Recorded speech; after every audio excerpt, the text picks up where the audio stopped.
அனைவருக்கும் வணக்கங்க. நந்திகேஸ்வர அஸ்ட்ராலஜி பேசுகிறேங்க. இப்போ நம்ம 11 நட்சத்திரம் பார்த்துட்டோங்க. இப்போ 12வது நட்சத்திரம் 27 நட்சத்திரங்கள் மொத்தம். இப்போ இது வந்துங்க 12வது நட்சத்திரம் உத்திர நட்சத்திரங்க. இந்த உத்திர நட்சத்திரத்தில் முதல் பாதங்க, முதல் 2 நாளிகைங்க. ஆண் குழந்தை பிறந்தா அதனுடைய தந்தைக்கும் பெண் குழந்தை வந்துங்க அதே மாதிரி உத்திர நட்சத்திரத்தில் முதல் பாதத்தில் 2 நாளில் பெண் குழந்தை பிறந்தா அவங்க தாயாக இருக்குங்க.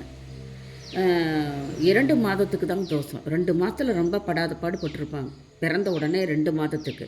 ஆண் குழந்தை முதல் 2 நாளில் உத்திர நட்சத்திரத்தில் முதல் 2 நாளில் பிறந்த குழந்தையாக இருந்ததுன்னா தந்தைக்கும், பெண் குழந்தையாக இருந்தால் தாயாருக்கும் முதல் 2 மாதத்துக்கு மட்டுமே தோஷங்க. மற்றபடி கஷ்டப்பட வேண்டியது இல்லைங்க. கொஞ்சம் நாட்கள் ஆகிட்டால் கஷ்டப்பட வேண்டாம். 2வது பாதமும் 3வது பாதமும் தோஷம் இல்லைங்க. உத்திரம் 2வது பாதம், 3வது பாதம் தோஷம் இல்லைங்க.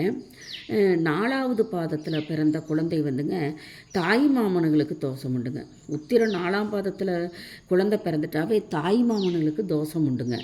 இதற்கு பரிகாரமாக இது எண்ணெய் தானமாக வழங்கலாங்க. பரிகாரமாக எண்ணெய் தானம் வழங்கலாங்க. எண்ணெய் என்ன வேணாலும் கொடுத்துக்கலாங்க. பெரும்பாலும் நல்லெண்ணெய் தான் கொடுப்பாங்க. இல்லை நல்லெண்ணெய் கொடுப்பாங்க, தானமாக கொடுக்கலாங்க. இந்த நட்சத்திரத்தில் பிறந்தவங்க வந்து சூரிய நமஸ்காரம், சூரியனை பார்த்து வழிபடுவது ரொம்ப சிறப்புங்க. விளையாட்டுத்தனமாக இருக்க வேண்டாம். சூரியனை வழிபடணும், ஆயுளுக்குமே வழிபடணுங்க. உத்தர நட்சத்திரத்துக்காரங்க சூரியனை வழிபடுவது நருங்க.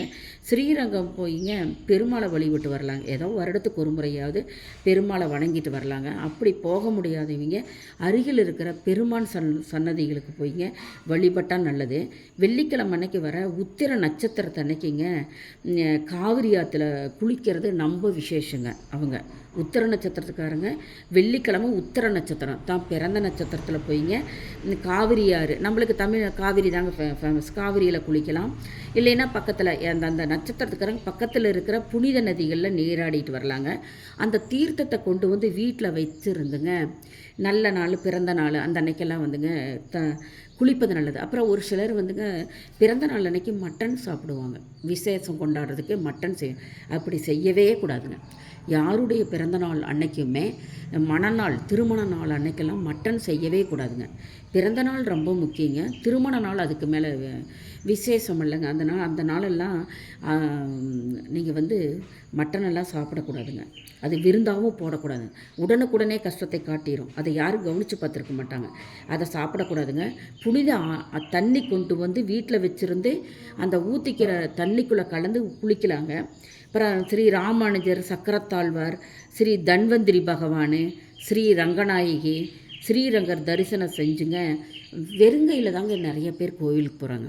எனக்கு தெரிய கையை வீசிட்டு போகிறாங்க. அது தவறுங்க. ஒரு அர்ச்சனை செய்யணுங்க. அர்ச்சனைக்கு என்னென்ன வேணும்? ஒரு தேங்காய் பழத்தட்டாவது வாங்கிட்டு போகணும். பூ, விளக்கு ஏற்ற தீபத்துக்கு உண்டான பொருள்களெல்லாம் எடுத்துகிட்டு போயிங்க அர்ச்சனை செஞ்சுட்டு வந்தாங்க. அனைத்து நலன்களும் கிடைக்குங்க அவங்களுக்கு. மகாலட்சுமி காயத்ரி மந்திரம் வந்துங்க டவுன்லோடு பண்ணிங்க. மகாலட்சுமி காயத்ரி மந்திரம் வழிபட்டால் ரொம்ப சிறப்புங்க. இவங்களுக்கு வந்துங்க ரொம்ப உகர்ந்ததாகவும் இருக்குங்க. இது நன்றி சுபங்க. எல்லாம் ஷேர் பண்ணுங்கள், லைக் பண்ணுங்கள்.